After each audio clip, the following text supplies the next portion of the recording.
My father died less than a minute after we found the brass peacock buried beneath our house. At first, everyone thought it was a heart attack.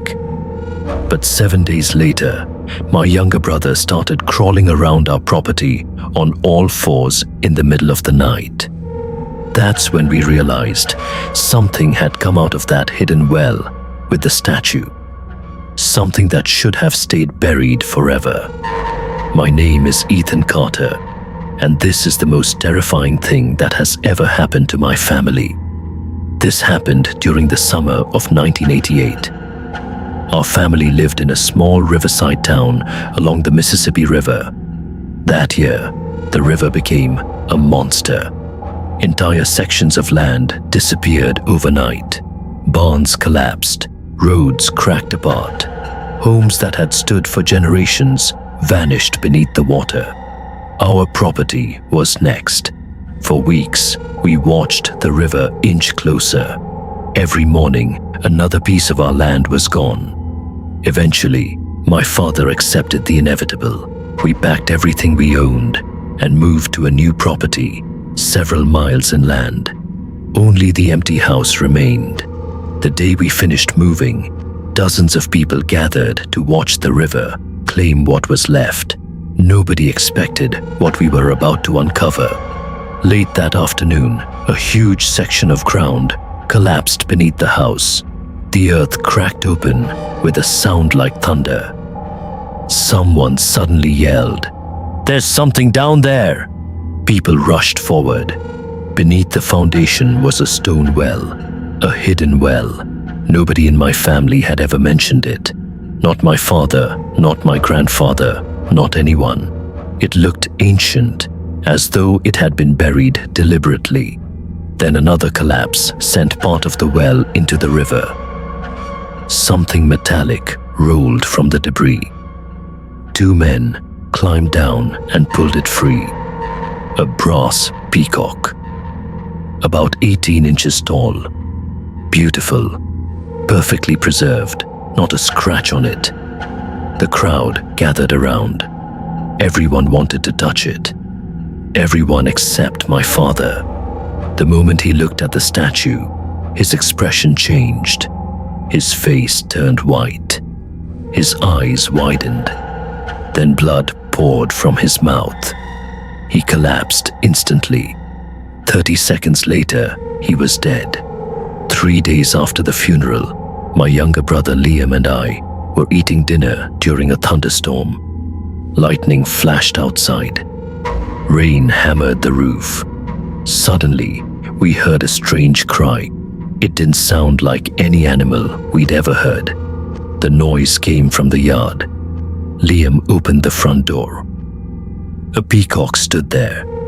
Its feathers were fully spread.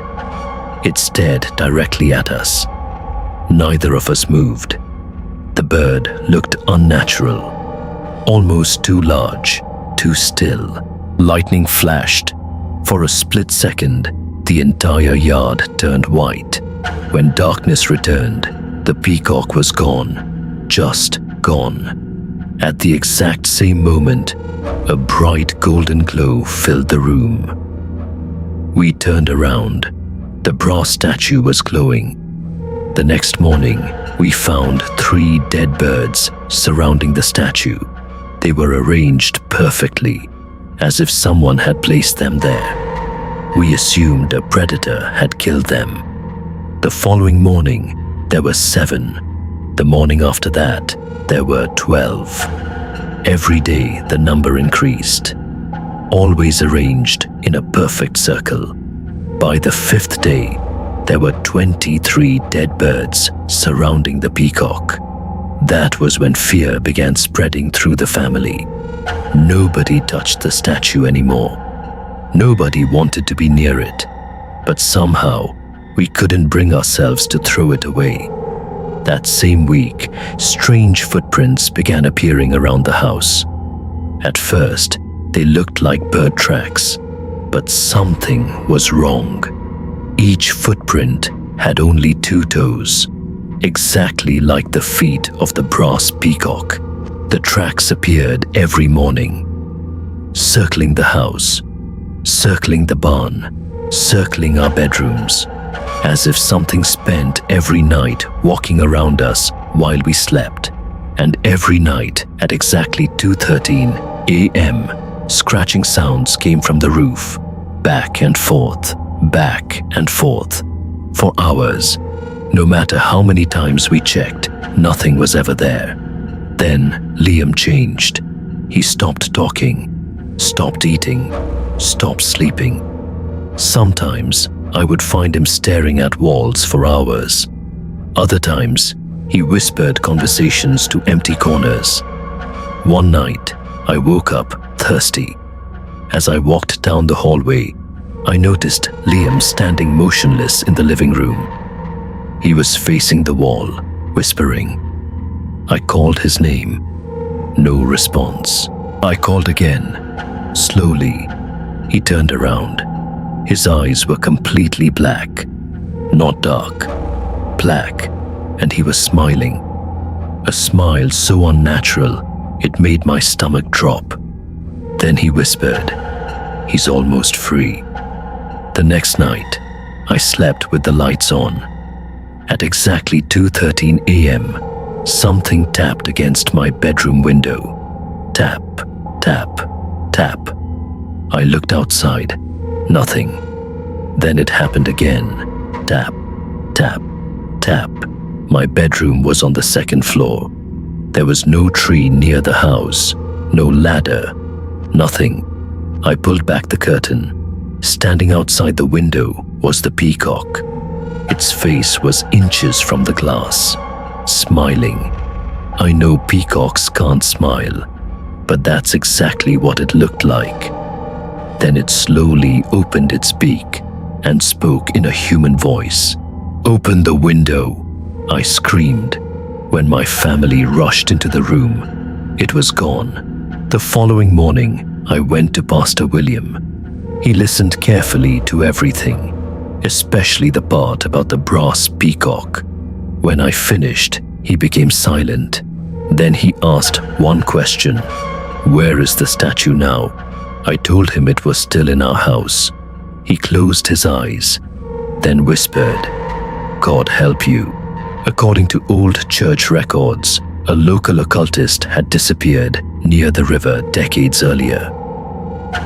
Before vanishing, he was rumored to have trapped something inside a brass vessel. Something evil, something that fed on grief and death. The peacock wasn't a statue, it was a prison, and we had opened it. That night, Pastor William arrived with several men. Liam was locked inside his bedroom. The moment prayers began, the entire house shook. Pictures fell from the walls. Doors slammed, windows cracked. Then the screaming started. Not one voice. Hundreds. Men, women, children, all screaming at once. The sound came from everywhere. The walls, the floor, the ceiling. The statue began vibrating violently, then moving. Nobody touched it. Nobody was near it. Everyone saw it. The brass started cracking. Black smoke erupted from inside. The room instantly filled with the smell of decay. The screams became deafening. And then, silence. Complete silence. Liam survived. The nightmares stopped. The footprints disappeared. The scratching ended. Eventually, we believed everything was over. 6 months later, I moved away. I never returned. 37 years passed. Then, in 2025, I received a message from a fisherman. Heavy flooding had exposed part of the old riverbank where our house once stood. Attached was a photograph. The moment I saw it, my blood turned cold. It was the brass peacock, perfect, undamaged, exactly the same as the day we found it, the same statue that shattered during the exorcism. A few hours later, the fisherman sent one final message. Ever since I brought it home, something keeps walking around my house every night. That was the last message he ever sent. I tried contacting him again, no response.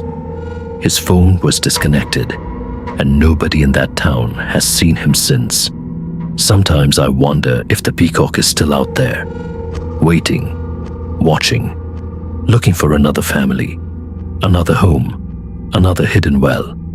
Because some things aren't meant to be found, and some prisons should never be opened.